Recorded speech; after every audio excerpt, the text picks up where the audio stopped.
Mari kita berdoa. Tuhan Yesus, kami mengucap syukur untuk kesempatan yang Engkau berikan kepada kami hari ini. Tuhan, sebelum kami melakukan semuanya ini, biarlah kuasa Roh Kudus-Mu yang memimpin kami sampai selesai. Tuhan, ampuni dosa-dosa kami, sucikan kami, dan biarlah Engkau yang memberikan juga kami kelayakan, keyakinan di dalam hati kami untuk datang menyembah dan mendengar pemberitaan firman Tuhan pada hari ini. Tuhan, pimpin kami dengan hikmat-Mu dari awal sampai akhir, supaya firman Tuhan yang kami dengar ini menjadi berkat yang luar biasa di dalam hidup kami. Dan firman Tuhan hari inilah yang dapat menuntun kami kepada jalan yang benar dan berkenan di mata Tuhan. Ya Tuhan, ini doa kami di dalam nama Tuhan Yesus. Amin. Salam semuanya, apa kabar Anda pada hari ini di rumah masing-masing? Kita masih meneruskan perkongsian firman Tuhan di dalam siaran online ini. Apapun yang terjadi, saya yakin Tuhan Yesus yang selalu menjadi pemimpin, pelindung, dan kekuatan bagi kita semua. Bagaimana dengan sambutan kehormatan Anda pada bulan ini, saudara? Saya yakin ada berbagai-bagai cara kita menyambut perayaan kehormatan tahun ini. Apapun saudara, mari kita lihat firman Tuhan pada hari ini yang terdapat di dalam Ulangan 16. Ulangan pasal 16 ayat 9 sampai 17. Ulangan 16 ayat 9 sampai 17. 3 hari raya utama. 7 minggu harus kau hitung. Pada waktu orang mulai menyabit gandum yang belum dituai, haruslah engkau mulai menghitung 7 minggu itu. Kemudian haruslah engkau merayakan hari raya 7 minggu bagi Tuhan Allahmu. Sekadar persembahan sukarela yang akan kau berikan, sesuai dengan berkat yang diberikan kepadamu oleh Tuhan Allahmu. Haruslah engkau bersukaria di hadapan Tuhan Allahmu, engkau ini dan anakmu laki-laki serta anakmu perempuan, hambamu laki-laki dan hambamu perempuan, dan orang Lewi yang di dalam tempatmu, dan orang asing, anak yatim dan janda yang di tengah-tengahmu, di tempat yang akan dipilih Tuhan Allahmu untuk membuat namanya diam di sana. Haruslah kau ingat bahwa engkau pun dahulu budak di Mesir, dan haruslah engkau melakukan ketetapan ini dengan setia. Hari raya pondok daun haruslah kau rayakan 7 hari lamanya. Apabila engkau selesai mengumpulkan hasil tempat pengirikanmu dan tempat pemerasanmu, haruslah engkau bersukaria pada hari rayamu itu, engkau ini dan anakmu laki-laki serta anakmu perempuan, hambamu orang Lewi, orang asing, anak yatim, dan janda yang di dalam tempatmu. 7 hari lamanya harus engkau mengadakan perayaan bagi Tuhan Allahmu di tempat yang akan dipilih Tuhan, sebab Tuhan Allahmu akan memberkati engkau dalam segala hasil tanahmu dan dalam segala usahamu, sehingga engkau dapat bersukaria dengan sungguh-sungguh. 3 kali setahun setiap orang laki-laki di antaramu harus menghadap hadirat Tuhan Allahmu ke tempat yang akan dipilihnya, yakni pada hari raya roti tidak beragi, pada hari raya 7 minggu, dan pada hari raya pondok daun. Janganlah ia menghadap hadirat Tuhan dengan tangan hampa, tetapi masing-masing dengan sekedar persembahan sesuai dengan berkat yang diberikan kepadamu oleh Tuhan Allahmu. Saudara, latar belakang kitab Ulangan.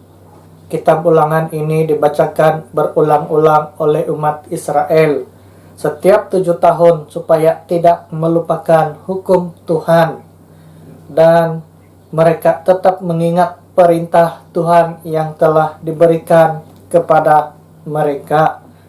Saudara, ini juga adalah suatu sirih ucapan Nabi Musa ketika mereka berada di Moab sebelum umat Israel memasuki tanah Kanaan. Di dalam kitab Ulangan ini juga adalah sirih ulangan untuk memperingatkan sekali lagi umat Israel supaya taat dan ingat kepada semua perintah Allah. Mereka yang taat akan diberkati Tuhan, manakala mereka yang ingkar akan dihukum oleh Tuhan. Saudara, ada 3 perayaan besar bagi orang Israel: Hari Raya Paskah, Hari Raya 7 Minggu, dan Hari Raya Pondok Daun. Saudara, kita sebagai orang Kristen baru saja merayakan Hari Paskah beberapa minggu yang lalu. Kini tiba waktu kita telah menuai hasil tuaian padi kita dan kita menyambut hari keamatan.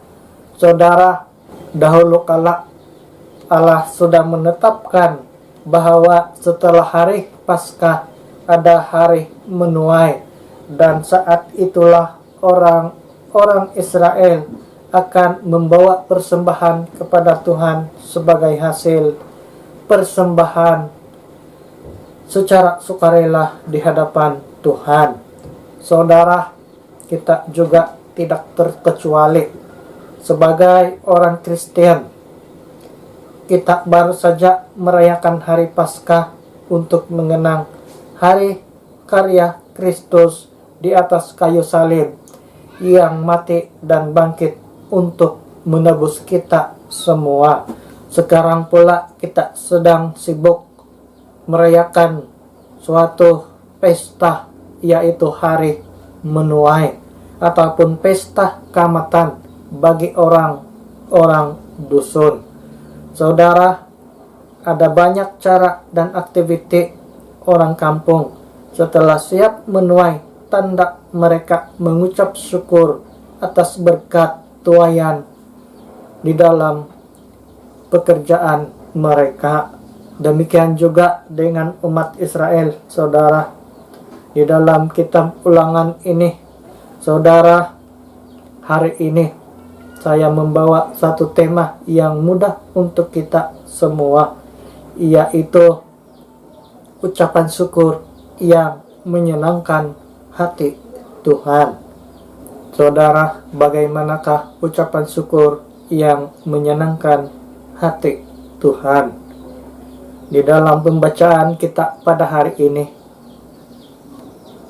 berbicara tentang hari mengucap syukur tuaian yang telah diberikan Tuhan bagi umat Israel. Saudara, sebagai orang Kristen, kita juga turut terlibat di dalam mengucap syukur atas hasil tuaian yang telah Tuhan berikan di dalam hidup kita.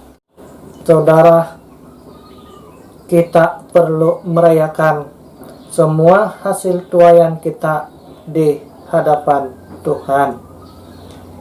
Semua berkat yang kita perolehi di dalam kehidupan kita ini, baik daripada berkat tanam-tanaman tuayan padi ataupun apapun hasil daripada pekerjaan kita harus kita bawa persembahan di hadapan Tuhan.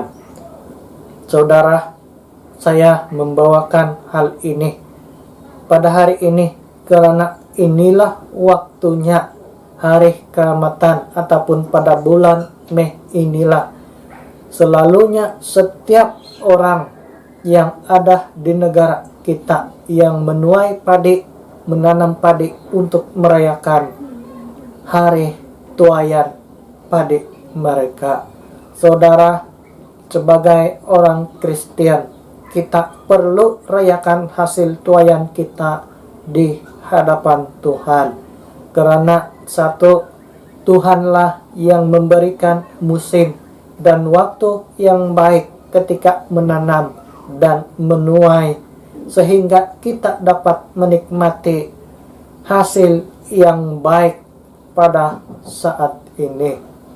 Kejadian 8 ayat 22, Mazmur 74 ayat 17. Dan yang kedua, kita perlu raihkan hasil tuayan di hadapan Tuhan karena tanaman yang kita tuai tidak mengalami kekeringan.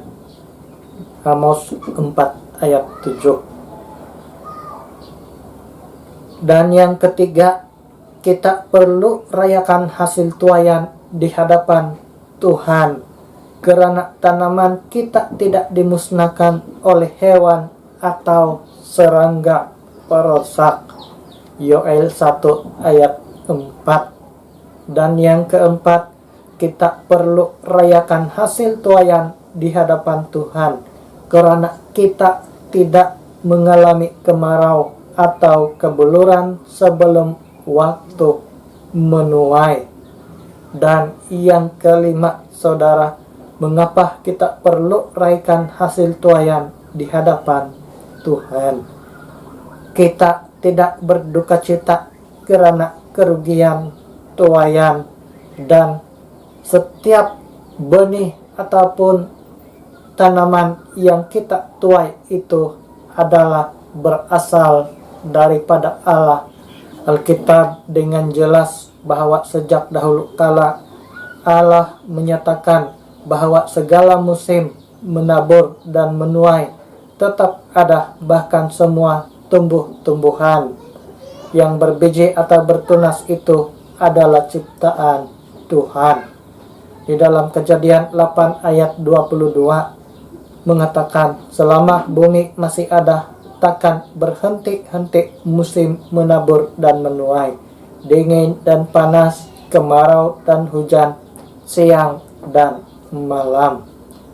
Di dalam Kejadian 1 ayat 11 mengatakan, berfirmanlah Allah, hendaklah tanah menumbuhkan tunas-tunas muda, tumbuh-tumbuhan yang berbiji, segala jenis pohon buah-buahan yang menghasilkan buah yang berbiji, supaya ada tumbuh-tumbuhan di bumi, dan jadilah demikian.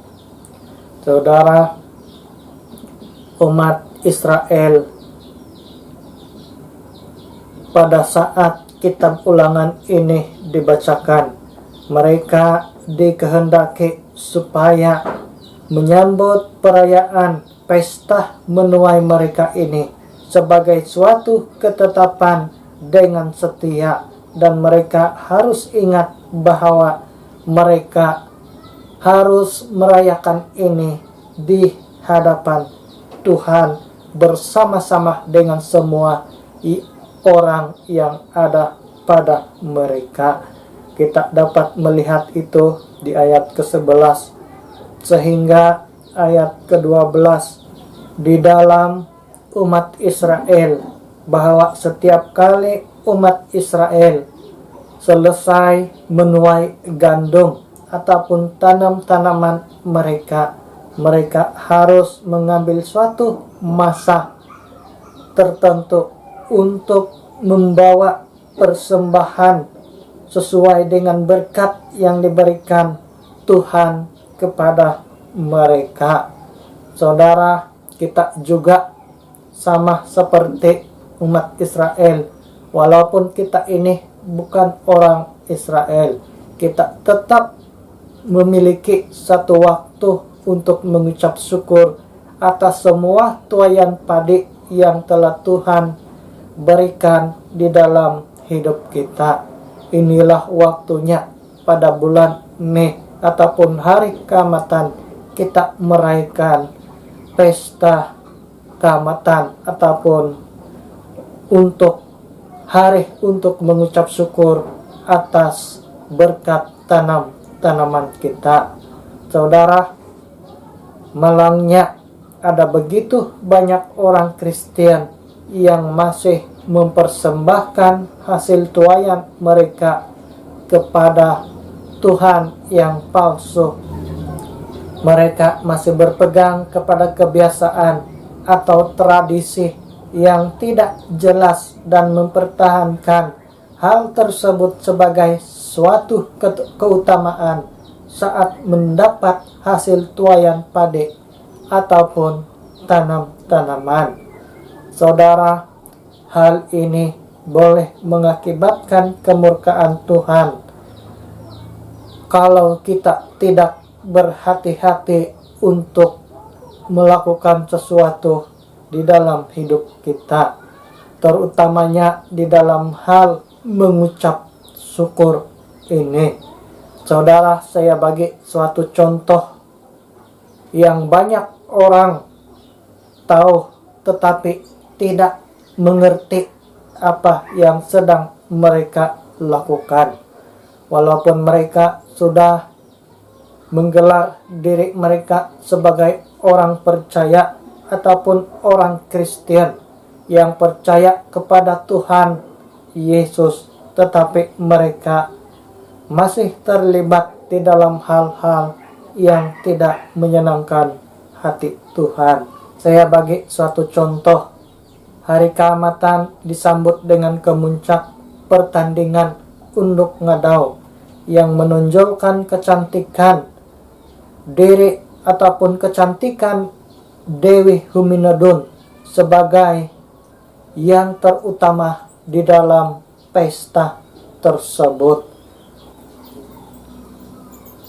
Saudara, kalau saya bertanya dengan Anda, apakah Anda tahu latar belakang unduk ngadau ataupun pertandingan unduk ngadau yang selalu kita lihat sepanjang tahun? Saudara, mungkin bagi kita itu tidak salah, tetapi kita tidak mengerti apa yang terjadi dan bagaimana hal itu muncul di dalam kehidupan kita. Saudara, mari kita lihat kisah Kinarahingan dan Huminadun.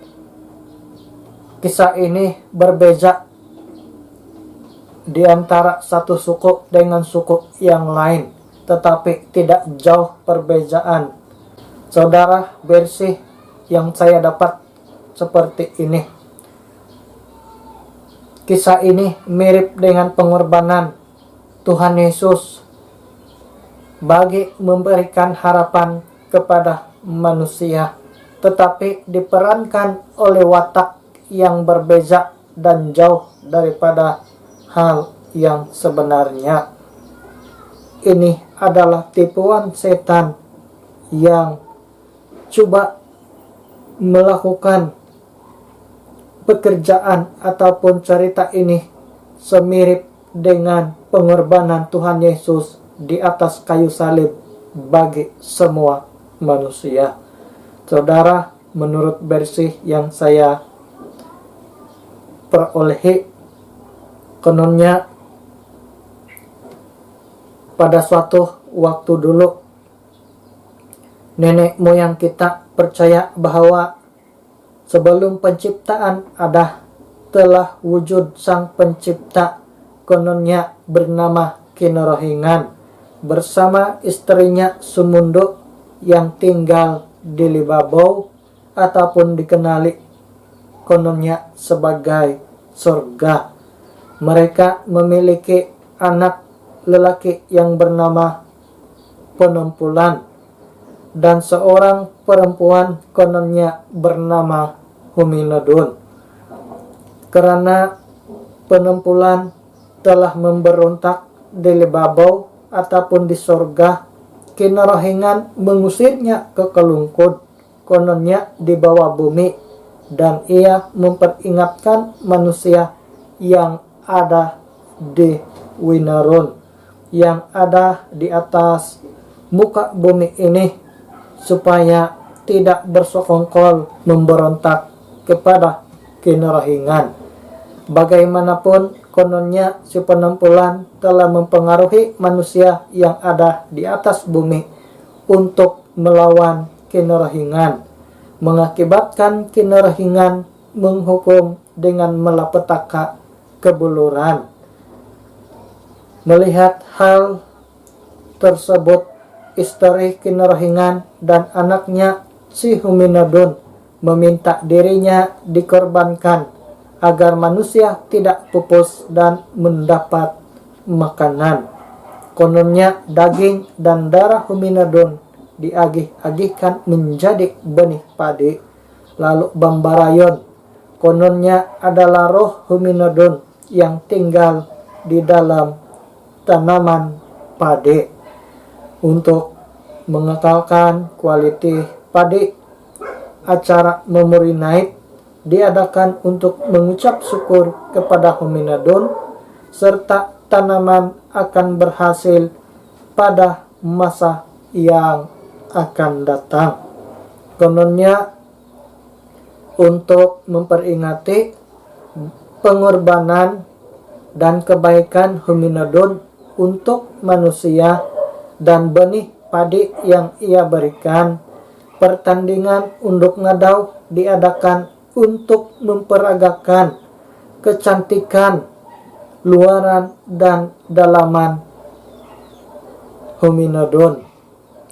Saudara, apa yang paling penting di sini bukanlah cerita ini, tetapi banyak pemuda-pemudi Kristen yang terlibat secara langsung di dalam upacara ini, sehingga pada waktu-waktu keamatan mereka lebih sibuk mengambil bahagian unduk ngadau, dan banyak orang tua yang mengizinkan anak-anak mereka, banyak orang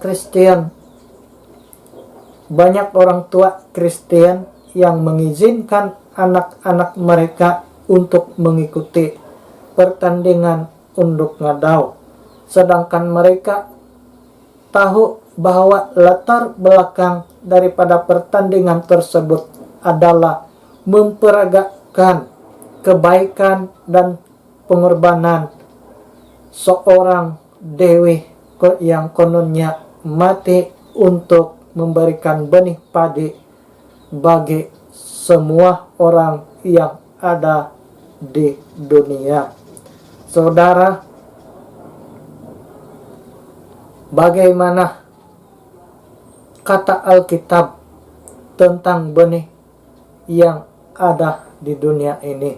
Bagaimana kata Alkitab tentang biji benih yang ada di dunia ini? Adakah ia diberikan oleh seorang dewi yang kita kenali sebagai Dewi Huminadun? Saudara, bagi kita orang Kristen, hal ini menjadi masalah yang sangat besar, karena kita sebenarnya setuju bahwa perayaan yang kita sambut itu harus dirayakan di hadapan dewa-dewi yang kita percaya daripada nenek moyang kita. Saudara, banyak pemuda-pemudi Kristen yang terlibat langsung dalam upacara ini.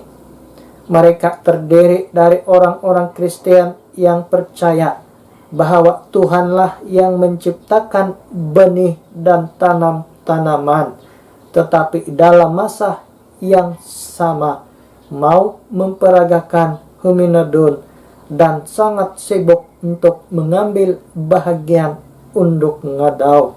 Kononnya sebagai simbolik untuk memperingati kebaikan dan pengorbanan Huminodon di dalam kehidupan mereka.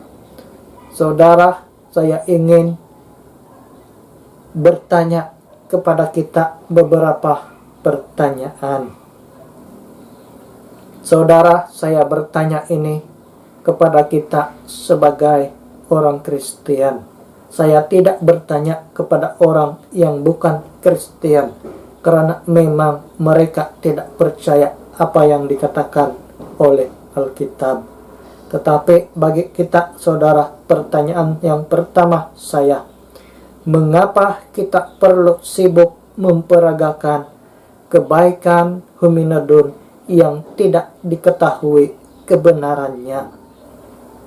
Karena jelas dari Alkitab bahwa Tuhanlah yang menciptakan biji benih dan segala sesuatu tumbuh-tumbuhan yang ada di dunia.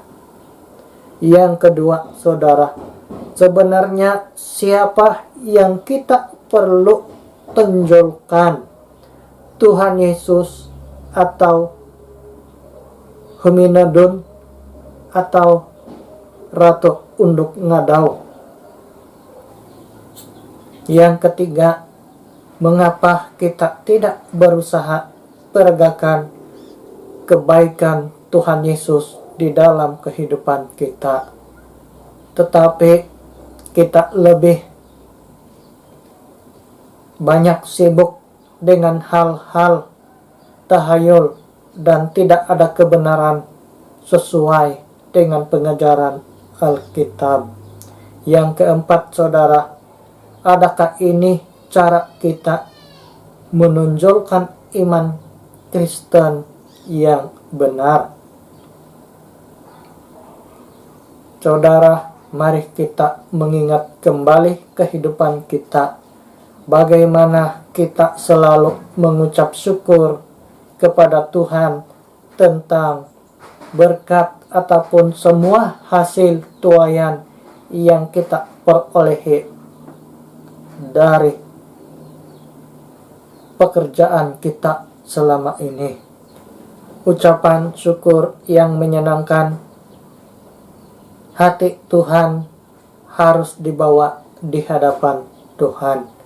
Karena Tuhanlah yang memberikan benih, musim, dan hasil yang baik untuk manusia, bukan dewa-dewi palsu yang kita dengar daripada nenek moyang kita. Di dalam 1 Timotius 4 ayat 7-10 mengatakan seperti ini, saudara. Tetapi jauhilah tahayul dan dongeng nenek-nenek tua. Latihlah dirimu beribadah. Latihan badani terbatas gunanya, tetapi ibadah itu berguna dalam segala hal, karena mengandung janji baik untuk hidup ini maupun untuk hidup yang akan datang. Perkataan ini benar dan patut diterima sepenuhnya. Itulah sebabnya kita berjerih payah dan berjuang, karena kita menaruh pengharapan kita kepada Allah yang hidup, Juru Selamat semua manusia, terutama mereka yang percaya. Saudara, hari Keselamatan adalah hari waktu kita mengucap syukur semua hasil tuaian dan berkat pekerjaan di dalam kehidupan kita. Hari Keselamatan bukanlah hari keuukan di dalam kehidupan kita. Baik, yang kedua, saudara, serahkanlah kepada Tuhan apa yang patut. Ulangan pasal 16 ayat 10, ayat ke-16 dan 17. Ayat ke-10 mengatakan seperti ini. Kemudian haruslah engkau merayakan hari raya 7 minggu bagi Tuhan Allahmu sekedar persembahan sukarela yang akan kau berikan, sesuai dengan berkat yang diberikan kepadamu oleh Tuhan Allahmu. Saudara, dalam petikan tersebut menekankan kepada kita bahwa apapun yang kita berikan kepada Tuhan, termasuklah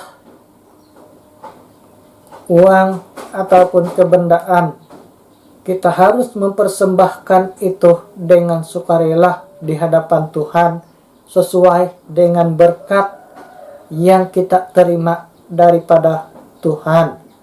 Namun Tuhan memandang bersalah orang yang tidak mengucap syukur sama sekali kepadanya. Di dalam kitab Ulangan, umat Israel diperingatkan supaya mempersembahkan persembahan sukarela kepada Tuhan sesuai dengan hasil tuaian ataupun pekerjaan mereka. Mereka sama sekali dilarang untuk tidak memberikan persembahan sukarela kepada Tuhan, karena Tuhanlah yang memberikan mereka berkat di atas segala sesuatu yang mereka kerjakan.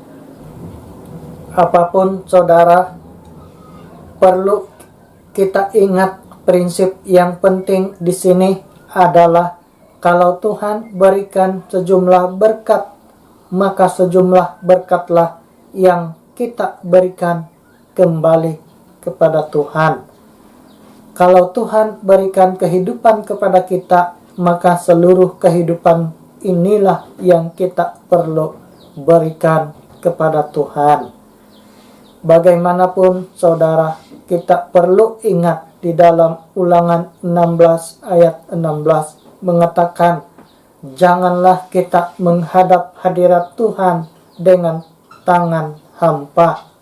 Artinya dalam apapun situasi yang kita lalui, kita perlu sentiasa mengagihkan sejumlah bagian untuk dipersembahkan kepada Tuhan, karena Tuhanlah semuanya itu ada. Di dalam Markus 12 ayat 41 sampai 44, ucapan syukur yang menyenangkan hati Tuhan adalah ucapan syukur dengan sukarela dan tulus seperti yang dilakukan oleh seorang janda dalam pembacaan tersebut. Kebiasaannya, kalau kita mendapat 10, maka kita persembahkan 1 bagian daripada 10 tersebut. Kalau kita mendapat 100 bagian, maka 10 daripada bagian itu harus kita berikan kepada Tuhan. Di dalam Markus pasal 12 ayat 41 sampai 44 mengatakan seperti ini. Pada suatu kali Yesus duduk menghadapi peti persembahan dan memperhatikan bagaimana orang banyak memasukkan uang ke dalam peti itu. Banyak orang kaya memberi jumlah yang besar. Lalu datanglah seorang janda yang miskin, dan ia memasukkan 2 peser, yaitu 1 duit. Maka dipanggilnya murid-muridnya dan berkata kepada mereka, Aku berkata kepadamu, sesungguhnya janda miskin ini memberi lebih banyak daripada semua orang yang memasukkan uang ke dalam peti persembahan. Sebab mereka semua memberi dari kelimpahannya, tetapi janda ini memberi dari kekurangannya, semua yang ada padanya, yaitu seluruh nafkahnya. Bagaimana pula dengan kita? Apakah yang kita persembahkan kepada Tuhan sebagai suatu persembahan yang hidup dan berkenan di mata Tuhan. Karena itu, saudara, apapun yang Anda perolehi sepanjang tahun ini, baik dalam hasil tuayan, hasil pekerjaan Anda, ataupun apapun yang mendatangkan berkat di dalam hidup Anda, hal yang paling utama adalah ucap syukurlah itu di hadapan Tuhan. Bawalah itu kepada Tuhan, persembahkanlah itu kepada Tuhan dengan rela hati, maka Tuhan akan melihat itu sebagai suatu persembahan yang hidup dan menyenangkan hati Tuhan. Saudara, ada 4 hal yang perlu kita ingat sehubungan dengan firman Tuhan yang kita dengar pada hari ini. Yang pertama, penguasaan diri dan tidak mudah terpedaya dengan kebiasaan ataupun tradisi yang kita tidak tahu latar belakangnya. Yang kedua, jauhilah tahayul. Biasakanlah diri untuk bertanya, apakah yang saya lakukan ini benar dan memuliakan nama Tuhan. Dan yang ketiga, kita perlu latih diri kita untuk beribadah. Karena kita sama seperti seorang ahli sukan yang harus berlatih setiap waktu untuk menguatkan